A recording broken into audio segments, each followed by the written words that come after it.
मैं हूं अब्दुल सत्तार ख़ान और आप देख रहे हैं न्यूज़ फीड विद मुर्तज़ा डार। मुर्तज़ा डार साहब की तबीयत की नासाजी की वजह से उनकी जगह पर आज मुझे शो करना पड़ गया। मेरा अपना शो 8 बजे होता है।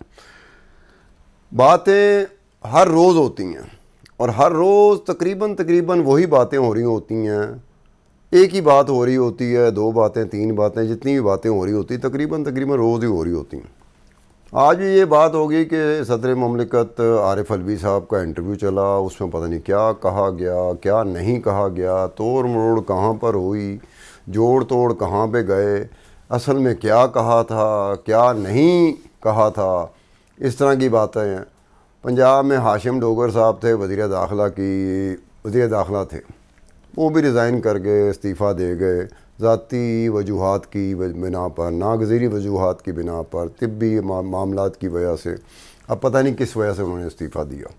उसके अलावा ये है कि तहरीक इंसाफ का जो एक चीज़ का शोर पिछले 6 महीने से चल रहा है, मुसलसल चल रहा है, वो ये है कि लॉन्ग मार्च। अब वो लॉन्ग मार्च कब होता है? वो जैसे इंतज़ार की घड़ियाँ होती हैं कि कोई चीज़ आ रही हो, जैसे हमारे दौर में फ़िल्म आ रही होती थी तो उसका इश्तिहार चलता था कि जल्द आ रही है, जल्द आ रहा है। अब वो जल्द आ रही है, जल्द आ रहा है, वो लॉन्ग मार्च ने होना भी है या नहीं होना, या इसी तरह से बातें चलती रहेंगी। हमारे साथ मेहमान हैं शौकत बसरा साहब, PTI। मेरी पुरानी गपशप है शौकत बसरा साहब से, तो अच्छा ही हुआ कि शौकत बसरा साहब, क्योंकि शो किसी का है, मैं इसमें कोई इंटरफेरेंस नहीं कर सकता कि गेस्ट कौन सा होना चाहिए कौन सा नहीं होना चाहिए। लेकिन बहरहाल PCR की और ये प्रोडक्शन वालों की मेहरबानी कि शौकत बसरा साहब PTI, मैं कंफर्टेबल फ़ील करता हूँ कि आराम से वो बात हो सकती है जो बहुत सारे मेहमानों से नहीं हो सकती। तो शौकत बसरा साहब ये बताइएगा कि आप भी ये समझते हैं कि जो लॉन्ग मार्च तहरीक इंसाफ का है उसका जितना इंतज़ार किया जा रहा है, क्या उस इंतज़ार की वजह से आपको फ़ायदा हो रहा है या उसी इंतज़ार की वजह से आपको नुकसान भी हो सकता है? क्या कहेंगे आप? सत्तार खान साहब, सबसे पहले तो बहुत खुशी हो रही है कि मैं आप बहुत अरसे बाद आज मैं आपको सहाफ़त का उस्ताद समझता हूँ और हम आपके इसको अपने आप को शागिर्द भी समझते हैं आपका इस सिलसिले में। तो आपसे बहुत कुछ हमें सीखने का मौका मिला है। तो अल्लाह पाक आपको सेहत दे और आप इसी तरह जो अपने शागिर्दों को सिखाते शुक्रिया। रहें। जिस तरह आजकल खालस चीजें नहीं मिल रही, जेन्युइन चीजें नहीं मिलती, इस तरह हर डिपार्टमेंट के अंदर खालस और चीजें नापैद होती जा रही हैं और नकली चीजें बहुत हैं। आप जैसे खालस लोग बहुत कम रह गए हैं सहाफत में भी। अल्लाह ताला आपको सेहत दे। देखें, खास गुजारिश ये है कि पाकिस्तान की सियासत जो है ना जी, इसमें मैंने तो अपने उस्तादों से यही सुना है और देखा भी और तजर्बा भी यही है कि आप माजी के मुतालिक तो कोई बात कह सकते हैं, लेकिन पाकिस्तान की मुस्तकबिल की सियासत के मुतालिक आप कुछ प्रेडिक्ट नहीं कर सकते। अभी देखें ना, 6 महीने पहले खान साहब आप अगर सामने था, खान साहब इमरान खान साहब इस मुल्क के वजीर आजम थे, कोई सोच सकता था कि 4 साल पहले कि जिनके खिलाफ GITs बनी, एक एक चीज प्रूव हुई, जिसमें ISI IB तमाम एजेंसीज के लोग मौजूद थे, अदालतों से सजाएं हुई, और फिर आनन फानन क्या हुआ, जब हमारी आंख खुलती है तो पता चलता है कि खान साहब को निकाल दिया गया एक साजिश के ताबे। किस तरह लोगों को, वो लोग जो 13 साल एक दूसरे को गाली गलोच करते रहे, सारी उम्र 13 पार्टियां इकट्ठी हो गई और खान साहब को निकाल दिया। अच्छा, अब सूरत ये है कि इन 6 महीनों में आप देखिए, क्योंकि पाकिस्तान की सियासत में फिर आपको कह रहा हूं प्रेडिक्ट नहीं कर सकते। अच्छा भला मुल्क चल रहा था पहले ही, हमारे पाकिस्तान के हालात आपके सामने है कि 70 साल खान साहब तो इस मुल्क में नहीं रहे, लेकिन इस मुल्क की जो सूरत हाल है वो पूरी कौम के सामने है कि हमें कर्जा देने वाले भी ये समझते हैं कि हम चोर हैं, हम करप्ट हैं, हम बददियानत हैं। हमें वो कहते हैं कि हम पैसों के एवज अपनी माँ को भी बेच देते हैं। वो हमें सिलाब आता है तो हमें पैसे नहीं देते, कहते हैं कि ये पैसे खा जाएंगे। आप अंदाजा करें कि क्या पाकिस्तान के हालात है 6 महीने में। वो पाकिस्तान जहां पे ये हालात नहीं थे, आज गरीब 2 वक्त के लिए रोटी के लिए मर रहा है। पेट्रोल बम गिरा दिया, डीजल बम गिरा दिया। ये आपके बिजली को देख लें। सबसे इंपॉर्टेंट बात मैं कहना चाहता हूं, हर महीने इसका बिल आता है। अब गरीब आदमी 20-25 हजार रुपया बिजली का बिल दे। अभी आपके कैमरे के पीछे लड़का खड़ा है, इसे जरा पूछिएगा कि आपको चैनल कितने पे करता है और आप उसमें अपना मुझे, ये फिर वो बंदा है जो स्टेज पोश है। एक आदमी जो मजदूर है, जो दिहाड़ीदार है, जो सरकारी नौकरी करता है, उसके हालात बहुत बुरे हैं कि वो बच्चों को 2 वक्त की रोटी खिलाए, वो लोगों बच्चों को तालीम दे, सेहत दे, क्या करे। तो इसलिए हम कोई अपनी जात के लिए नहीं, पाकिस्तान के लिए निकल रहे हैं। और जहां तक लॉन्ग मार्च की डेट का तल्लक है सतार खान साहब, ये तो खुद खान साहब ने कहा कि शाह महमूद कुरैशी साहब भी उस मीटिंग में मौजूद थे जब सहाफी ने सवाल किया। उन्होंने कहा ये मेरे वाइस चेयरमैन है, लेकिन इनको भी अभी डेट तक मैंने नहीं बताई। तो जाहिर एक बड़ा इंपॉर्टेंट इशू है। और आगे कोई लोग जमहूरी नहीं है जो आगे लोग बैठे हुए हैं। आपने देखा कि 25 सितंबर को किस तरह बर्बरियत और जुल्म और दहशतगर्दी की गई, मासूम लोगों पे, खवातीन पे चादर चार दीवारी के तकद्दुस को पामाल किया गया। आंसू गैस, टीयर गैस, शेलिंग, इस तरह लग रहा था जैसे मकबूजा कश्मीर पे इंडिया ने हमला कर दिया या फलस्तीन पे इसराइल ने हमला कर दिया है। इसलिए हम अपनी भरपूर तैयारी कर रहे हैं। खान साहब कन्वेंशन भी कर रहे हैं, कारकुनान की मीटिंग्स भी ले रहे हैं, जलसे जुलूस भी कर रहे हैं। और इंशाल्लाह बहुत जल्द लॉन्ग मार्च की कॉल इसलिए दी जाएगी कि ये पाकिस्तान के के लिए जरूरी है, अवाम के लिए जरूरी है।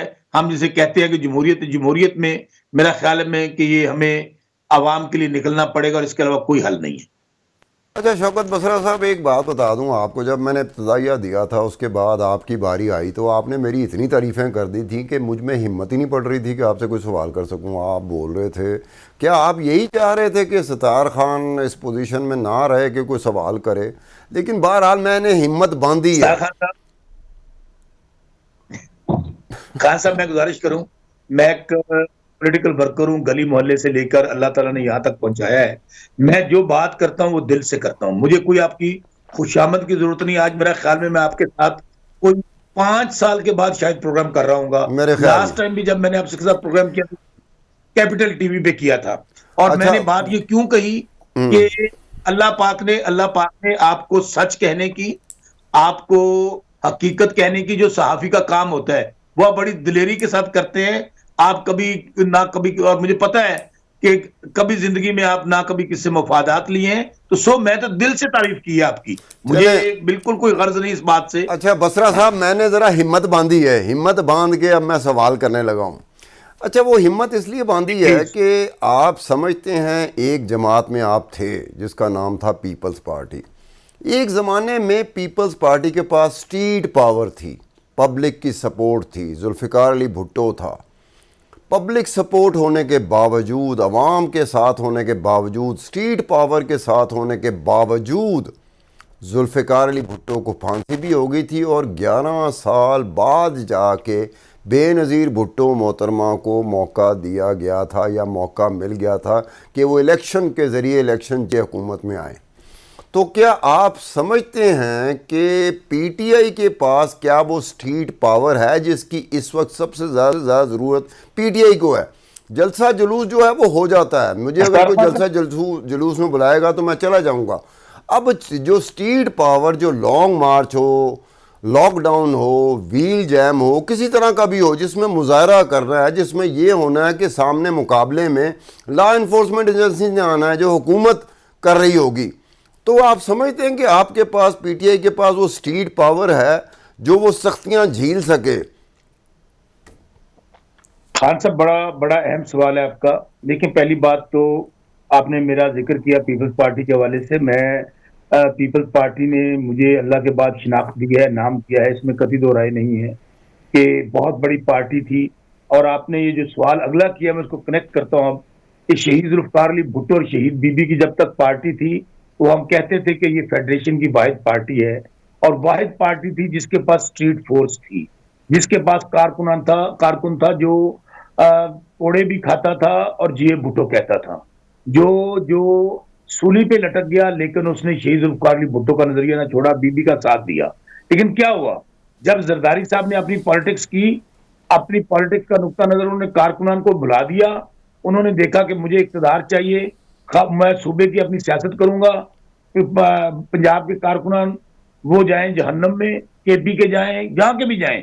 उन्होंने देखा जब मेरा दा लगेगा मरकज में मिलकर हुकूमत बना लूंगा, तो मैंने सूबे की सियासत करनी है। मकसद, आपने इक़्तिदार को अपना ओढ़ना बिछोना बना लिया, आपका कारकुन आपसे मुंह मोड़ गया।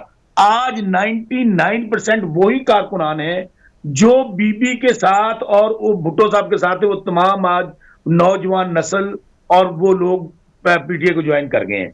देखें, इसमें कोई राय नहीं है कि जाहिर है कि पार्टियां वक्त के साथ बनती हैं। खान साहब, पीपल्स पार्टी की बहुत बड़ी लंबी स्ट्रगल है। उन्होंने भुट्टो का जो जिया का जो बदतरीन मार्शल था वो भुगता, किले काटे। मेरे जैसे कारकुन उन दिनों में हम लोगों ने बड़ी जेलें काटी। जहां तक अब पीटीआई का तल्लक है, देखें, अब खान साहब इसमें कतई दो राय नहीं है, मैं एक पॉलिटिकल वर्कर हूं। आप यकीन मानिएगा कि इस वक्त जो पीटीआई का रूज है वो 2018 में भी नहीं था।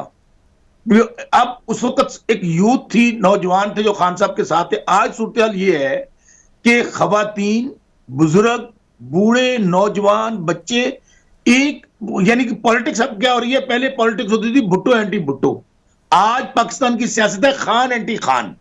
मैंने इतने बड़े जलसे भुट्टो के तो नहीं देख सका था, लेकिन बाद में मैंने वीडियोस देखी हैं, या भुट्टो साहब के जलसे थे या शहीद बीबी के थे। तो उसके बाद इमरान खान आई, 13 पार्टियां, खान साहब 13 पार्टियां। आप देखें कि जो इलेक्शन हुए, बाई इलेक्शन, हुकूमतें मरकज में इनकी, सूबे में इनकी, हर तरह की गुंडागर्दी की, लेकिन लोगों ने इनकी गाड़ियों में बैठकर, इनके कैंपों से पर्चियां लेकर, इनकी रोटी खाकर वोट जाके बल्ले पर लगाया। अब आपने कहा कारकुनान जिल से लॉन्ग मार्च के लिए निकलेंगे नहीं निकलेंगे। इस वक्त तो खान साहब मैं यकीन से कह सकता हूं एक बहुत बड़ी तादाद तैयार है खान साहब का साथ देने के लिए और पाकिस्तान का साथ देने के लिए, वो निकलेंगे। और दूसरी बात, खान साहब इस वक्त लोग मरने मारने पे तुले हुए हैं। लोग बेचारे आप जो देख रहे हैं ना, बेचारों की तो 2 वक्त की रोटी पूरी नहीं हो रही। मैं जो स्टार्ट में मैंने पहले आपके क्वेश्चन के जवाब में बात कही थी। सो लोग निकलेंगे, ये कोई गलत फहमी में ना रहे कि लोग नहीं निकलेंगे, क्योंकि अब स्टैब्लिशमेंट जो है, जो पहले एक परसेप्शन थी कि स्टैब्लिशमेंट साथ है, तो खान साहब ने 26 दिन का धरना दे दिया। अब लोग बहुत तंग हैं। अब लोग अच्छा शौकत बसरा साहब, एक बात इसी कॉन्टेक्स्ट में मैं आपसे पूछना चाह रहा हूं कि आप बड़े पुराने सियासी वर्कर हैं, आपने एक बहुत बड़ी जमात के साथ, जब वो बहुत मकबूल थी, आप उनके साथ रहे। मुझे एक बात बताएं कि आपने मुझे, चूँकि मैं सियासी वर्कर भी नहीं हूँ, सियासतदान भी हूँ, मैं तो जर्नलिस्ट हूँ, तो आप बता सकते हैं कि सियासी तारीख़ में कभी ऐसा हुआ है कि अपने सपोर्टर से हलफ लिया जाए कि जनाब मैं ये करने लगा हूँ, आपने मेरा साथ देना है? इसका मतलब क्या लिया जाए कि क्या ऐसा तो नहीं है कि इमरान खान को इस बात का अभी तक पुख्ता यकीन नहीं है कि जब मैं कॉल दूंगा लॉन्ग मार्च की तो ये मेरे साथ खड़े होंगे? क्या ऐसी बात तो नहीं है? खान साहब, पहली बात तो ये कि आपने सियासत नहीं की, लेकिन आपने पूरा अरसा, एक पूरी आपकी नजर है पाकिस्तान की सियासत पे। वो पीएनए से लेकर आगे तक आपने हर चीज को कवर किया है। आपने देखा है, तहरीकें चलती देखी हैं, आपने आमरीयत को देखा है, आपने लोगों की स्ट्रगल को देखा है। तो तजर्बे के लिहाज से हम सियासत में हैं। आपने जो सहाफत है, मैं ये समझता हूं सहाफत और सियासत का चोली दामन का साथ है। हम दोनों जो ऐसी कम्युनिटीज हैं जो एक दूसरे को ऑब्जर्व करके देखते हैं, सीखते हैं और चलते हैं। देखें, ये आपने जो बात कही है, मैं आपकी बात को इंडोर्स करता हूं। 2 बातें हैं इसके अंदर। एक तो डेफिनेटली बात है कि खान साहब जो बात कर रहे हैं वो आइन की बात कर रहे हैं। वो कह रहे हैं आप आइन की हिफाजत के लिए बाहर निकलेंगे। और दूसरी बात जो आप कहना चाहते हैं, मैं उसको इंडोर्स करता हूं। जाहिर है कि लोगों को ये बात बावर करवानी पड़ेगी कि हम अगर निकलने लगे हैं। वो एक दफा हुआ था ना, नवाज शरीफ ने कहा, मुझे लोग कहते थे नवाज शरीफ कदम बढ़ाओ हम तुम्हारे साथ हैं, कहना पीछे, मियां साहब कहेंगे पीछे मुड़ के देखा नाल कोई नहीं सी। बात यही है कि इसमें दोनों बातें हैं कि इस वक्त अवाम बिल्कुल खान साहब के साथ है। अब जाहिर है उनको ये बताना है कि आपने खौफ के बुत तोड़ने हैं। 25 सितंबर को, बिलीव कीजिएगा, मैं भी बहुत पुराना पॉलिटिकल वर्कर हूं, मैंने तो आमरीयत में खान साहब ये चीज नहीं देखी कि मैंने खुद शेल खाए हैं। एक्सपायर्ड गैस थी, ना उन्होंने खवातीन को देखा, ना बूढ़ी औरतों को देखा, ना बच्चों को देखा, ना बुजुर्गों को देखा। जिस तरह चादर चार दीवारी के, मेरे घर के अंदर पुलिस दाखिल हुई, चादर चार दीवारी के तकद्दुस को पामाल किया गया, नाके लगाए गए। और फिर खास तौर पे जो कुछ आपने देखा कि डॉक्टर यास्मीन राशिद एक कैंसर सर्वाइवर है, उनके साथ जो कुछ हुआ, जो कुछ इस्लामाबाद की शाहराह दस्तूर पे हुआ, तो इसके जब ये माइंड सेट हो, और अब कहा क्या जा रहा है, पुलिस स्टेटमेंट दे रही है कि हमने ड्रोन ले लिए हैं जो शेल फेंकते हैं। और राणा साहब क्या कह रहे हैं कि इस दफा वो किया जाएगा, उससे डबल काम दिखाया जाएगा। तो हमारा किसी जमहूरी हुकूमत के साथ तो राब्ता नहीं है, ना वास्ता है। वो तो जमहूरियत में होता है कि आप पुरअमन जाते हैं, बैठते हैं, अपने मुतालबात के लिए बात करते हैं। ये हमारा आईनी जमहूरी हक है खान साहब।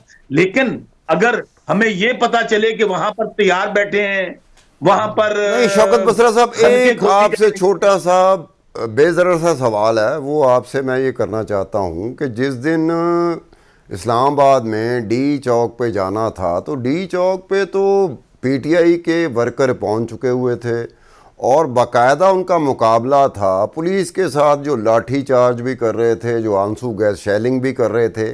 लेकिन इमरान खान साहब जिसके कहने पे लोग, पीटीआई के लोग डी चौक पहुंचे थे, इमरान खान जिना चौक से वापस चले गए और अगले दिन उन्होंने कहा कि मेरे कारकुनान के पास, मेरे साथियों के पास असला था। अब ये एक अजीब सी बात लगती है, मैंने तो इससे पहले आज तक नहीं सुना कि किसी सियासी जमात के सरबराह ने खुद ये कहा हो कि मेरे साथियों के पास, मेरे कारकुनों के पास, मेरे जुलूस में जो लोग थे उनके पास असला था, इसलिए मैं वापस चला गया। अब जो डी चौक पे पहुंचा हुआ था, बसरा साहब आप डी चौक पे पहुंचे हुए हैं, आप लाठियां खा रहे हैं, आंसू गैस की शेलिंग देख रहे हैं, आप एक फोर्स के साथ, स्टेट फोर्स के साथ मुकाबले में हैं। आपके दिल पे क्या बीती होगी कि जिसके कहने पे हम यहाँ तक पहुँच गए थे वो जिना चौक से वापस हो गया, और क्या कहते हुए वापस हुआ? क्या कहोगे आप इसके बारे में? खान साहब बहुत आपका अहम सवाल है। अब यकीन मानिएगा सेम सिचुएशन थी। मैं अल्लाह को हाजिर नाज़िर जान के कह रहा हूं कि मैं खुद शायर दस्तूर पे मौजूद था, बहुत सारे और लोग मौजूद थे। बिल्कुल यही हो रहा था कि आगे से टीयर गैस आती थी, बुलेट्स आते थे, और सिर्फ मैं यहां करेक्शन कर दूं आपकी, सिर्फ पुलिस नहीं थी, वहां पर एफसी भी थी, वहां रेंजर्स के एहलकार भी थे। इस तरह था जैसे मैदान जंग बना हुआ है। अच्छा, हम क्या करते थे, हम आगे बढ़ते थे डी चौक की तरफ, कंटेनर्स की तरफ, और वो ऊपर से शेलिंग शुरू कर देते थे, टीयर गैस में हम फिर पीछे हट जाते थे। बहुत सारे लोग बेहोश पड़े हुए हैं, कोई बेचारा कहीं पड़ा हुआ है। अच्छा, एक बात बताऊं, हुआ क्या? देखिए, खान साहब एक लीडर है, पार्टी को लीड कर रहे हैं। मैं ये समझता हूं, ये ना समझिएगा कि मैं तहरीक इंसाफ के से बात कर रहा हूं। खान साहब, अगर इमरान खान उस दिन ये अक्लमंदी का और लीडर होने का मुजाहरा ना करते, लोग तो इसको दूसरे अंदाज में ले रहे हैं, जैसे आपके भी शुबात ये हैं कि शायद डर गए, घबरा गए, उनको अंदाजा था कि हम लोग नाकाम हो जाएंगे। खान साहब, वहां पर हुकूमत की इंटेंशंस ये थी कि मारो या मर जाओ, लाशें गिरती हैं तो गिरें, यहां पर दंगा फसाद हो। चूंकि उनकी स्टेक्स बहुत हाई थे, उनको पता था कि हम गैर मकबूल भी हो चुके हैं, इमरान खान घर घर में दाखिल हो गया है, इलेक्शनों में हम जा नहीं सकते, जिस काम के लिए आए हैं आपको अंदाजा है, उनके वुज़रा ने कहा था कि हमारे केसेस जो है हमें शौकत बसरा साहब हमारे साथ ही रहिएगा। मेरा एक सवाल आपसे, मुख्तसर सा सवाल है, उसका मुख्तसर जवाब दे दें कि ये बताएं कि जो इमरान खान को सपोर्ट मिली है, तो इमरान की हुकूमती कारकर्दगी की वजह से मिली है, या इमरान खान की हुकूमत ख़त्म होने के बाद जो 6 महीने में महंगाई हुई, उसकी वजूहत जो भी थी, पेट्रोल था, डॉलर था, उसकी जो भी वजूहत हूँ, तो वो जो इमरान खान साहब को जो सपोर्ट मिली है, वो अपनी जो कारकर्दगी थी हुकूमत में रहते हुए, उसकी वजह से तो नहीं मिली। आपने खुद कहा कि 2018 में वो सपोर्ट, वो जो सपोर्ट थी वो 2000, अब वो सपोर्ट बहुत बढ़ गई है। तो इसमें हुकूमत की कारकर्दगी, आप सियासतदान हैं, सियासी वर्कर हैं, तो हुकूमत की कारकर्दगी की बुनियाद पर सपोर्ट मिलती है। यहाँ तो मामला ही उल्टा लग रहा है कि हुकूमत की कारकर्दगी की बुनियाद पर नहीं, बल्कि उसके बाद के 6 महीने के हालात ऐसे हुए जिसकी वजह से इमरान खान को सपोर्ट मिल गई। आप क्या कहोगे? खान साहब, गुजारिश ये है कि जब हम हुकूमत में थे तो हालात अच्छे नहीं थे, दूध और शहद की नहरें नहीं बह रही थी, लोग हमसे, हमारे अपने वोटर सपोर्टर हमसे सख्त नाला थे कि महंगाई है, लोगों को जो हमने वादे किए थे हम पूरा डिलीवर नहीं कर पा रहे। लेकिन एक बात लोगों को यकीन था कि इमरान खान का जितने बाकी लीडरान हैं उनसे कोई मुकाबला नहीं है, उम्मीद इमरान खान ही है। हाँ, वो नाराज और नाला थे, लेकिन ये नहीं थे कि वो खान से पीछे हट गए थे। यही चीज है जो कैलकुलेट नहीं कर सकी इंपोर्टेड हुकूमत, और वो उन लोगों ने और अब मैं बताता हूं क्यों लोग साथ आए। जिस भोंडे तरीके से खान साहब को उतारा गया, जिस अंदाज के अंदर और जिन लोगों को लाया गया, अब वो लोग अब खान से मुकाबला करें, ये लोग कौन थे जिनको हमारी अपनी एजेंसीज वहां कह रही थी, उनके खिलाफ रिपोर्ट्स दे रही थी, वो जेलों में थे, उनके खिलाफ मुकदमात। ये एक तो सख्त गुस्सा था अवाम के अंदर, पहली बात। दूसरा फैक्टर बिल्कुल ये भी है कि जो इन्होंने, और आप पहले दिन देखे जिस दिन इमरान खान डायरी लेके घर गए खान साहब, उस दिन तो कोई फैक्टर नहीं था महंगाई वाला, कोई बेरोजगारी तो 6 महीनों में दोबारा ऊपर गई है, महंगाई गई। उस दिन लोगों में शदीद गमो गुस्सा था, पूरी पाकिस्तान की आवाम सड़कों पर खड़ी थी और इमरान खान के नारे लगा रही थी और तहरीक इंसाफ के नारे लगा रही थी। मतलब क्या था कि लोगों को यह यकीन था कि इमरान खान ही होप है और ये लोग उम्मीद नहीं है।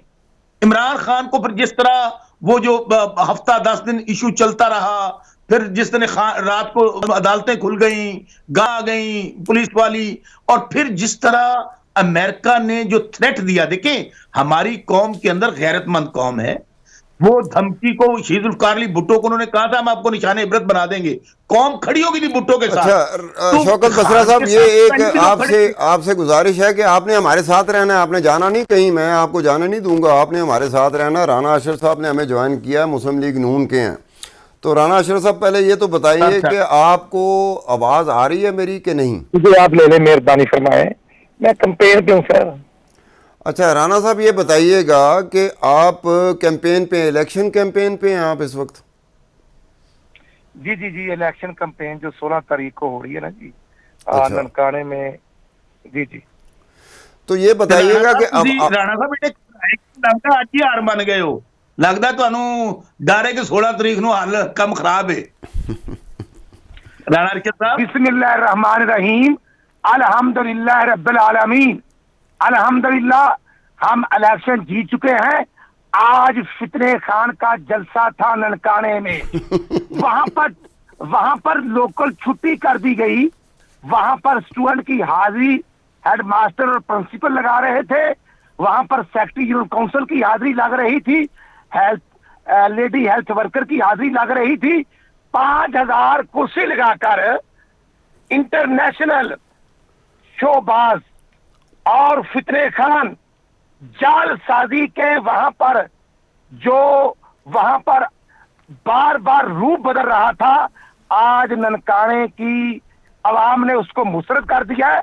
मेरे भाई 4.25 साल में कौन सी शहद और दूध की नहरें थी? अच्छा राना अरशद साहब, आप मेरी बात सुन रहे हैं? ये आपके दोस्त हैं शौकत बसरा साहब पीटीआई के, उन्होंने आपकी आमद के ऊपर ये बात की है। मैंने तो आपसे अभी तक सवाल ही कोई नहीं किया। ये तो शौकत बसरा साहब ने आपको मुखातब करते हुए बात की थी। खान साहब, राना अरशद साहब हमारे भाई हैं, बड़े जेन्युइन पॉलिटिकल वर्कर हैं। भाई है, मुझे बड़ा दुख हुआ कि ये जरदारी साहब को छोड़कर इधर आए और इधर भी कुछ नहीं मिला। मैं ख्वाहिशमंद हूँ कि मेरे भाई को फौरी तौर पर वज़ीर दाखिला पंजाब का नोटिफिकेशन हो जाए, मुझे खुशी होगी। शौकत बसरा साहब मेरे भाई हैं। ये खान साहब आप सवाल करें सर। ठीक है राना अरशद साहब, ये सिर्फ ये बताइएगा, छोटी सी बात है कि ये देखने में बात आ रही है, ये ऑब्जर्व हो रही है बात, थर्ड पार्टी को आप बीच में ले आए कि जो ना तो ये पीटीआई जो शौकत बसरा है इसके साथ हैं, ना राणा साहब आपके साथ हैं। उन्होंने महसूस किया है कि जो पब्लिक सपोर्ट होती है वो टिल्ट कर रही है इमरान खान की तरफ। अब इमरान खान चाहे यू टर्न ले रहा है, चाहे वो रोज़ बात बदल के सामने आ रहा है, चाहे वो टाल रहा है, टाल मटोल से काम ले रहा है, या वो कोई दावे कर रहा है जो कि जिसकी कोई बुनियाद न हो, इसके बावजूद, ये सब कुछ होने के बावजूद आप कहीं ना कहीं महसूस करते हैं कि ये इमरान खान को चाहे आपकी नज़र में थोड़ी बहुत कोई पब्लिक की सपोर्ट मिल गई है? देखें जी, बात बड़ी सीधी है। 4.25 साल में जो खान साहब ने वादे किए थे 1 करोड़ नौकरी का, तो वो 1.5 करोड़ लोगों को बेरोजगार करने के दावा साबित हुआ। 50 लाख घर देने थे तो गरीब लोगों के घर गिरा दिए गए। हाँ, एक आदमी का घर ना गिरा, और वो इमरान अहमद खान साहब फ्राम मियाँ वाली एंड जमान पार्क लाहौर का बनी गाला का 350 कनाल का डेरा है। जिसकी 12 लाख रुपए सीडीए को फीस देकर रेगुलर कर दिया गया, गरीबों के घर करा दिए गए। 4.25 साल की मुझे कारकर्दगी बता दें भाई। अल्हम्दुलिल्लाह 6 जून 2013 को नवाज शरीफ साहब ने थर्ड टाइम प्राइम मिनिस्टर का ओहदा लिया था। 12,000 मेगावाट बिजली हमने पैदा की और मुल्क के अंदर जो दहशतगर्दी थी 16 जून 2014 को ज़रब-ए-ज़ब का आगाज किया था। मुल्क के अंदर हम रौनकें लेके आए थे, मुल्क को एशियन टाइगर बनाया था। तो खान साहब मुझे बता दें कि इनके अपने 3 दर्जन एमएनए इनकी बड़ी अच्छी कारकर्दगी थी। वो राजा रियाज और मैं समझता हूं नूर आलम खान जैसे लोग इनका साथ क्यों छोड़ गए? ये तो आधा हाथ नहीं मिलाते अपने एमएनए एमपी। अवाम का कोई वादा पूरा जो किया हो, मुझे कोई एक वादा, वो इन्होंने जनूबी पंजाब सूबा बनाना था, मेरा भाई उधर ही रहता है, कोई वादा पूरा जो किया है उस पर अमल। अच्छा राणा साहब एक बात बता दें, राणा साहब एक बात बता दें, अभी आपने कहा कि शौकत बसरा साहब को हाशिम डोगर की जगह पर वजीर दाखिला का नोटिफिकेशन हो जाए, तो ये तो फिर अगर ये वजीर दाखिला बन जाते हैं, इसको गुंजाइश होती है कि भी इतने महीने बाद आप इलेक्शन लड़ेंगे, जीत के आएंगे, उतनी देर तक आप ये काम करें। अगर ये बन जाते हैं और इनको एक बाकायदा इनको ये स्ट्रेटजी मिल जाती है कि जनाब आपने अपने जो मुखालफ सियासी सियासतदान हैं, मुखालफ सियासी जमात है, उसके जो वर्कर हैं, बस उसको घर से नहीं निकलने देना, तो फिर आपका क्या ख्याल होगा कि आपने जो तजवीज़ दी थी ये ठीक थी या गलत थी? खान साहब मैं खुद एक पॉलिटिकल वर्कर हूं। मैं समझता हूं कि हर पार्टी का पॉलिटिकल वर्कर मेरे लिए काबिल एहतराम है और उसकी लॉयल्टी अपनी लीडरशिप के साथ होती है। लेकिन मैं ये नहीं चाहूंगा कि वो फवाद चौधरी जो तमाम पार्टियों का तर्जमान था, कभी वो कावली का, कभी वो यूसुफ रजा गिलानी साहब का और अब वो पीटीआई का, कि वो बन जाए या शहबाज गिल बन जाए। मैं समझता हूं कि ये इनका राइट है। ये फॉर 6 मंथ फुल मिनिस्टर भी बन सकते हैं, ये स्पेशल असिस्टेंट टू सीएम बनकर भी कलमदान संभाल सकते हैं, इसमें कोई इशू नहीं। मैं समझता हूं कि आइन की बालादस्ती को कायम रखना होगा। ये देखना, आज भी वजीर दाखिला राणा सनाउल्लाह खान ये कहता है कि पीटीआई ने जलसा करना है, पीटीआई ने एहतजाज करना है, 100 बिस्मिल्लाह है, लेकिन जलगार नहीं। वो चाहे पंजाब हो चाहे मरकज हो, मैं खुद कहता हूं कि हमें भी ये हक नहीं कि हम कानून की वायलेशन करके आकर असम्बलियों पर कब्जा करें। नहीं, जमहूरी तरीका होता है। जैसे अल्हम्दुलिल्लाह मरकज में हमने जमहूरी तरीका अपनाया है, हमने जो इनके इत्तेहादी से वो हमारे साथ आए, अदम इत्तेमाद हुआ है, जैसे हमने पंजाब में किया था। लेकिन आज जिस तरह वजीर दाखिला। अच्छा राणा साहब एक ब्रेक पे जाने से पहले एक और ज़रा इससे मिलता जुलता सवाल आपसे है कि आप इसलिए ये बात नहीं कर रहे कि बसरा साहब को वजीर दाखिला लगा दिया जाए कि आप समझ रहे हैं कि ये तजवीज़ से, चूँकि आपने कहा वो सियासी वर्कर है और मैं भी सियासी वर्कर हूँ, तो शायद यही इनकी डिसक्वालिफिकेशन होगी आज के दौर की परवेज़ लाई की हुकूमत हो या इमरान खान साहब हो, कि ये तो सियासी वर्कर है, ये कहीं ये ना कह दे कि जनाब ये काम मैं नहीं कर सकता, कोई और काम करवा लो, ये काम मैं नहीं कर सकता। तो आपने इसी वजह से ये बात की है। मैं समझता हूं कि जो भी कारकुन होते हैं कि वो पार्टी का सासा होते हैं, किसी भी पार्टी का मंशूर गलत नहीं होता। हाँ, जो रोल प्ले करते हैं, अगर राणा अरशद को गलत काम करेगा वो उसको हर आदमी गलत कहेगा। मैं अब ये करना चाहता हूँ कि 9 साल हो गए हैं खैबर पख्तूनख्वा में पीटीआई की हुकूमत, वो वहां पर जो इन्होंने वो एक कमीशन बनाया था और जनरल रिटायर्ड हामिद खान उसके चारे लगाए थे, बाद में फिर वो साहब कमीशन खत्म कर दिया गया। फिर वो बिलियन ट्रीज हो या मैं समझता हूँ बीआरटी हो, उनका भी हिसाब होना चाहिए, हमारा भी होना चाहिए। लेकिन ये नहीं है कि अपोजिशन को हम गिरफ्तार करवा दें, 22 महीने हमजा शबाशी जेल काटे, राणा सनाउल्लाह के खिलाफ कुछ नहीं मिला तो फिर 20 किलो हीरोइन ही डालकर उसको 7 महीने जेल में रखे। चले राणा साहब, मैं आपका शुक्रिया अदा करता हूं क्योंकि आप कैंपेन है, मैं आपका शुक्रिया अदा करता हूं। बसरा साहब मेरे साथ ही रहेंगे, मैं एक छोटी सी ब्रेक लेना चाहता हूं, उसके बाद वापसी में बसरा साहब से वो बातें होंगी जो राणा साहब से नहीं हो सकी। एक छोटी सी ब्रेक।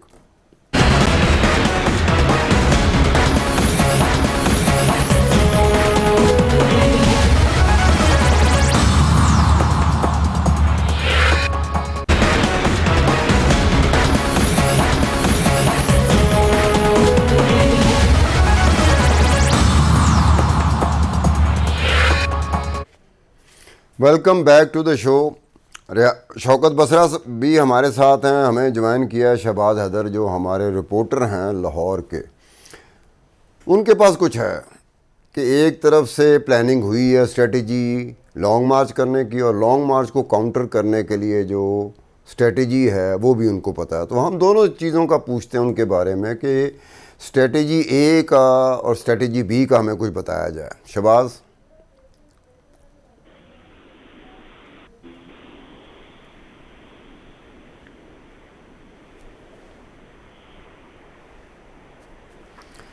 मेरे ख़्याल में मवासिलाती रब्ता, जिस रब्ते के तहत हम एक दूसरे के साथ रब्ते में होते हैं, मेरे ख़्याल में उसमें खलल आ रहा है। तो मैं देखूँगा कि शौकत बसरा साहब तो कहीं वो कौन, शौकत बसरा साहब की तरफ जाऊँगा। शौकत बसरा साहब, मैं अपने रिपोर्टर से पूछना चाह रहा था कि ये एक स्ट्रेटजी को तैयार हुई है जो आपकी पार्टी ने की है, जो लॉन्ग मार्च के लिए है, और लॉन्ग मार्च को रोकने के वालों ने भी अपनी स्ट्रेटजी तैयार की है। दोनों का राइट है, आपका भी हक है, उनका भी हक है। तो अब आप ये देखें, अगर जिसकी क्या आप इस बात से मुत्तफिक हैं, अगर किसी दोनों में से किसी की स्ट्रेटजी कमज़ोर हुई तो नाकाम हो जाएगा। वो आप भी हो सकते हैं, हुकूमत भी हो सकते हैं। क्या क्या कहेंगे आप? देखें, पहली बात तो अगर तो जमहूरियत है पाकिस्तान में, जो यकीनी तौर पे मौजूदा जो मरकज में हुक्मरान है वो जमहूरी लोग नहीं है, क्योंकि 25 सितंबर को खान साहब आपने सारा कुछ देख लिया कि क्या क्या गैर जमहूरियत कंडे अपनाए गए, जुल्म की और दहशतगर्दी की हद कर दी गई। देखिए, हम तो अपनी पूरी तैयारी के साथ पुरअमन रहने के लिए और अपना राइट एक्सरसाइज करने के लिए आ रहे हैं, जो हमें हमारा आईने पाकिस्तान दे रहा है। हम उसके नहीं, शौकत बसरा साहब ये बताएं कि आप आईनी तौर पर जमहूरी आपका हक है, तो क्या आप जमहूरी हक में मार खाने के लिए सड़क पे आएंगे? लॉन्ग मार्च में आपने मार खानी है या आप जवाब देंगे? देखें, हरगिज नहीं होगा ये। अगर वो गैर जमहूरी तरीका इस्तेमाल करेंगे, फिस्ताई ताकत इस्तेमाल करेंगे, अगर वो गैर कानूनी हथकंडे इस्तेमाल करेंगे, तो उसका फिर इनका जवाब पत्थर से दिया जाएगा। बिल्कुल फिर खामोशी नहीं होगी। ये बात तो 100% है कि हम पुरअमन, आपको दहशतगर्द थोड़ी हैं, हम खाली हाथ आएंगे। कोई हमारे पास, हमारे लोग आर्म्ड नहीं होंगे, कोई वेपन नहीं होगा, लेकिन दुनिया को इनका चेहरा जरूर दिखाएंगे। तो इनका जवाब पत्थर से यही देना है। शौकत बसरा साहब, एक बात बताएं, एक बात बताएं कि जिनके साथ आपका मुकाबला होगा, मुकाबला होने जा रहा है, उनके पास तो असला भी होगा, शेलिंग भी हो रही होगी, आंसू गैस भी होंगे, लाठी चार्ज भी होगा, प्रोटेक्टिव शील्ड भी होगी। आपके पास कुछ नहीं होगा, तो आप कैसे मुकाबला कर पाएंगे उसका? आपके पास तो मार खाने के अलावा कोई ऑप्शन नहीं होगा। जी खान साहब, पहली बात तो ये है कि जहां तक मैं सुन रहा था चीफ मिनिस्टर को भी और इनके और भी वज़रा को कि जी हम फौज को बुला रहे हैं, हम रेंजर्स को बुला रहे हैं, ये हमारी अपनी फौज है। ये कभी भी अपने शहरियों पे बिल्कुल ना लाठीचार्ज करेंगे, ना उस कार्रवाई का हिस्सा बनेंगे जो इंपोर्टेड हुकूमत करेगी। और दूसरी बात, हम ये समझते हैं कि हम इस तरह तैयारी के साथ आएंगे, हम बिल्कुल जो ये टीयर गैस करेंगे, जो शेलिंग करेंगे, हम उनका बड़ा जवाबमर्दी के साथ मुकाबला करेंगे, सामना करेंगे, हम उसका बंदोबस्त करके आएंगे। शौकत बसरा साहब, आपने एक बात की है कि फौज या रेंजर के बारे में बात की है कि वो अवाम पे, अपने ही लोगों पे कोई इस किस्म का बर्ताव नहीं करेंगे। क्या आपने ये समझ लिया है कि आप पुलिस को या बाकी लॉ इन्फोर्समेंट एजेंसी को तो आप अबूर कर चुके होंगे? क्या मैं ये समझूं कि आप ये कह रहे हैं कि बाकियों को कोई मसला नहीं, उनको तो हम ढा चुके हैं, गिरा चुके हैं, फौज का मसला और ये रेंजर का मसला वो नहीं उठाएगा? देखिए सर, मैं कन्विंस्ड हूं कि पुलिस जो है, जिसको वो गुल्लू भट्ट का उनका कल्चर है इस्तेमाल करने का, ये नहीं ठहर सकेंगे। ये जो लाखों लोग आ रहे हैं उनका सामना नहीं कर सकेंगे। जितने मर्जी आर्म्ड हो, जितनी मर्जी शील्ड हो, जितनी मर्जी टीयर गैस हो, ड्रोन के जरिए मारे, कितने को लोगों को मार देंगे? क्या ये लोगों को जिबा करना चाहते हैं? इंशाल्लाह ये नहीं कर सकेंगे। जब हम इस्लामाबाद पहुंचेंगे खान साहब, इस दफा सूरत और होगी। लास्ट टाइम मैंने आपको बताया कि मेरा अपना जिला बहावलनगर है, ये छुप छुपा के हम जो लोग पहुंचे, कोई 100-150 वो ही पहुंचे, बाकी को तो रोक लिया गया, घरों में छापे मारे गए। नहीं, अब तो किसी को रोका नहीं जाएगा। अब बसरा साहब, आप ये कह रहे हैं कि अब किसी को रोका नहीं जाएगा क्योंकि पंजाब में हमारी हुकूमत है, आप ये कहना चाह रहे हैं? बिल्कुल 100% मैं यही कह रहा हूं कि पंजाब में हमारी हुकूमत है। हमें ये नहीं कि हमें वो फैसिलिटेट करेंगे या हमें गैर जमहूरी हरकतों में सपोर्ट करेंगे। कम से कम ये जरूर होगा कि वो पुलिस जो हमारे घरों पे छापे मार रही थी, हमारी गाड़ियों को तोड़ रही थी, हमें जेलों में डाला जा रहा था, अब वो सीन नहीं होगा। जब वो सीन नहीं होगा तो दुनिया तो तैयार बैठी है दमादम मस्त कलंदर करने के लिए, अपना हक लेने के लिए। सब लोग निकलेंगे, औरतें, बूढ़े, मर्द, औरत, बच्चे लाखों की तादाद में इस्लामाबाद होंगे। नहीं बसरा साहब, आप खुद पूरे सियासी तौर पर आप ग्रूम कर चुके हुए हैं, सियासी हवाले से मैं बात कर रहा हूँ। मेरा ऐसा वक्त नहीं गुजरा, आपका वक्त गुजरा है। अब ये बताएं कि अगर डी चौक में ये बड़े सियाने लोग, आप ही की तरह के सियाने लोग जिसका किसी पार्टी से ताल्लुक़ नहीं है, वही कहते हैं कि अगर 10, 15, 20 हज़ार लोग भी डी चौक में इस्लामाबाद में पहुंच जाते हैं और खड़े हो जाते हैं, कुछ घंटों के लिए पुलिस के सामने खड़े हो जाते हैं, तो ये हुकूमत ख़त्म हो जाएगी। लाखों का मजमा करने की क्या ज़रूरत है जब 15, 20, 25 हज़ार से वो काम हो जाएगा। खान साहब, आप 15-20 हजार कह रहे हैं, 15-20 लाख की इस दफा बात करें। मैं आपको संजीदगी से ये बात मैं ये नहीं कह रहा कि आप कर नहीं सकते। मैं बसरा साहब एक बात कह रहा हूँ कि जो सियाने, मैं आपकी बात समझ गया हूँ, मैं उसका जवाब देने लगा हूँ। डी चौक में हम लोग पुरअमन एहतजाज करने के लिए हर जगह पहुंचेंगे। हम किसी सरकारी इमारत के करीब नहीं जाएंगे। ये हमारा सिट इन करना हमारा जमहूरी हक है। ये 15-20 हजार आप कहते हैं, लाखों की तादाद में लोग होंगे। और मैं आपकी बात से देखें, मैं खुद एक सियासी कारकुन हूं। अभी हम जब ये काफिला निकलेगा ना लाहौर से, और लाहौर से निकलेगा और उधर से केपी से आएगा, तो आप ये देखेंगे कि जैसे जैसे ये काफिला क्रॉस करता जाएगा, गुजरांवाला, सियालकोट, फिर आगे जेलम जाने के बाद ही मेरे ख्याल में ये आप देखेंगे कि इनमें हिम्मत नहीं होगी कि ये वो 25 किलोमीटर अपने घरों में चुके, ये भाग चुके होंगे इस्लामाबाद से। बसरा साहब ये भाग चुके होंगे इस्लामाबाद से। मेरी फीलिंग यही है। अच्छा, देखें लास्ट टाइम भी हुआ ये था। फीलिंग है, मैं बताता हूँ खान साहब, अगर रेंजर्स इनके साथ खड़ी ना होती, अगर एफसी इनके साथ खड़ी ना होती, तो लास्ट टाइम भी पुलिस जो होती है, पुलिस से आप कितना कुछ तशद्दुद करवा सकते थे। खौफ ये था, हमें क्या खौफ था कि हमारी पाक फौज के लोग आमने सामने खड़े हो गए थे। अल्लाह ना करे अवाम और पाक फौज आमने सामने हो जाए तो फिर कुछ नहीं बचेगा पाकिस्तान में, फिर कुछ नहीं रहेगा। यही बात थी जो लीडर ने सोची थी, इमरान खान ने। अल्लाह ना करे कि हमारी अफवाज पाकिस्तान जो हमारा सर का ताज है, जो हमारे लिए फख्र जगह पे है, हमारा आमना सामना नहीं होना चाहिए। पिछली बार बसरा साहब ये बताइएगा कि फौज और रेंजर्स के बारे में जो कहा, आप कह रहे हैं कि हमारे सर का ताज है, ये वाकई सर का ताज है या आप डरते हैं कि अगर फौज या रेंजर सड़क पे आ गई आम सामने तो वो तो हुक्म के ताबे होंगे, उन्हें ही पता होगा कि ये जो मामला हो रहा है इसमें तो हम हुक्म के ताबे। आप समझते हैं कि वो हुक्म मानने से इनकार कर देंगे? खान साहब ये पाकिस्तान की फौज है। किसी सूरत भी मैं बतौर एक पाकिस्तानी कह रहा हूं, ये मैं सियासतदान के तौर पे नहीं कह रहा। ये पाकिस्तानी फौज, मैं फिर कह रहा हूं कि हमारे सर का इसलिए ताज है, ये किसी सियासी खेल का हिस्सा नहीं बनेंगे। ये किसी तौर पे भी लाठी नहीं उठाएंगे। ये किसी जो मर्जी ये देखिए, ये वो हुक्म कर दें अपनी फौज को कि आप शहरियों पे गोली खोल दें या फायर खोल दें, कभी नहीं खोलेंगे। ये इनको इस बात का अंदाजा नहीं है। और इनको जो अभी तक जोम है वो इसी बात का है कि हम फौज को इस्तेमाल करेंगे। अभी कह रहे थे पिछले दिनों, हम जी अंडर आर्टिकल 245 लगा देंगे, उसके जरिए फौज को बुला लेंगे, रेंजर आ जाएगी।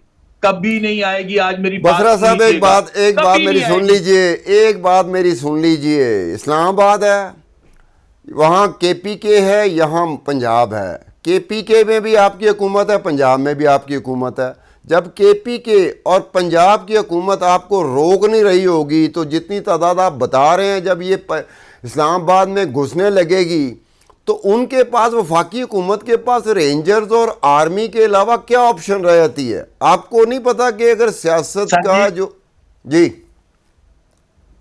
बताइए बसरा साहब। खान साहब, मैं आपने बड़ा अच्छा नक्शा खींचा है कि अब केपी, पंजाब, जब और उधर कश्मीर, उधर गिलगित बल्तिस्तान, जब ये लोग इस्लामाबाद की तरफ बढ़ रहे होंगे, मैं फिर आपको कह रहा हूं, किसी सूरत में भी ये जो मर्जी कर लें, फौज, मैं फिर कह रहा हूं कि वो बिल्कुल आगे नहीं बढ़ेगी। वो हाँ, जो हमारी इंपॉर्टेंट बिल्डिंग्स हैं, पीएम हाउस है, प्रेसिडेंट हाउस है, हमारी सुप्रीम कोर्ट है, हमारे वहां पर तो वो उनकी हिफाजत करेंगे, बल्कि वो हमारी हिफाजत करेंगे। ये बात आप देखिए, इन्हीं दिनों में आपने क्या सुना, फौज ने क्या कहा, आईएसपीआर ने क्या कहा कि हम न्यूट्रल्स हैं, हम किसी तौर पर सियासी काम का हिस्सा नहीं बनेंगे। ये तो सियासत है। तो मुझे ये एक बात तो ये जो उन्होंने खुद, और आइन भी यही कहता है। दूसरी बात मैं फिर कहूं, अच्छा बसरा साहब, मैं एक दो फिर आपको कह रहा हूँ, एक छोटी सी बात आपसे मैं करना चाह रहा हूँ कि 2014 का जो धरना हुआ था डी चौक में, मुझे पता है कि तादाद कितनी होती थी जो रोज़मर्रा की बुनियाद पे उस धरने में आती थी। एक तो पैड का धरना था जिसमें वो लोग रात को वहाँ सोते थे, क़याम करते थे, तो आम करते थे। एक पीटीआई का धरना था जो रात को चला जाता था। अब उनकी तादाद मेरी अपनी नज़र में, जो एक आप रेगुलर बेसिस पे जो तादाद कहते हैं, वो 4-5 हज़ार होती थी। 4-5 हज़ार की मौजूदगी में मिनिस्टर इनक्लेव से उस वक्त की नवाज शरीफ हुकूमत के कुछ मिनिस्टर वो घर छोड़ के जा चुके हुए थे, कोई रिश्तेदार कोई दोस्त की तरफ ठहर रहा था। वो 4-5 हज़ार से ये हुआ था। तो मैं आपको इसीलिए कह रहा हूँ कि अगर आप 15-20-25 हज़ार लोग लेके डी चौक पहुँच जाते हैं तो मामला कुछ और हो जाएगा। आप 15 लाख 20 लाख की बात करते हैं, छोड़े परे बसरा साहब, 15-20 लाख को छोड़े परे, इतने ज़्यादा लोगों को तंग करने की कोई जरूरत नहीं है। 15-20 हज़ार करने से गवर्नमेंट खत्म हो जाएगी। साहब मेरी गल सुनो, ਤੁਹਾਡਾ तजिया 100% दुरुस्त है। मेरी बात को दोबारा सुन लें। इस दफा 126 दिन के धरने की जरूरत नहीं है। जब इतनी बड़ी मैं फिर कह रहा हूं, 1 या 2 दिन में गेम हुकूमत खत्म हो जाएगी। जब हम इस्लामाबाद, मुझे तो ये यकीन है कि इस्लामाबाद पहुंचने से पहले चीजें सेटल हो जाएंगी। चले, आपने कहा बसरा साहब, मुझे बार बार ये कहा जा रहा है कि जो वक्त था ना आप पास, मेरे पास इस शो का वक्त, वो ख़त्म हुआ। मैं शौकत बसरा साहब का शुक्रिया अदा करना चाहता हूँ कि हमारे साथ जुड़े रहे। छोटी सी बात थी, हमेशा छोटी बातें बड़ी बातें बनती हैं, कि लॉन्ग मार्च हो या चढ़ाई हो या अपने मुतालबात को मनवाने के लिए मुजाहरे हों, इसके लिए इसको पेंडिंग करना, इसको प्रोलॉन्ग करते रहना, ये भी बहरहाल किसी ना किसी सतह पे जाके कभी ना कभी इमरान खान साहब को नुकसान हो सकता है। शेख रशीद साहब, बहुत कम होता है कि मैं किसी शेख रशीद साहब जैसे बंदे की बात पे गौर करूं। उन्होंने भी एक बात जाते जाते कह दी कि इमरान खान साहब देर ना करें। वो क्यों कह रहे हैं, उनको भी समझ आ रही है कि देर करने से नुकसान इमरान खान का होगा, हुकूमत का नहीं होगा। इसके साथ ही अब्दुल सत्तार खान को इजाज़त दीजिए। खुदा हाफिज़।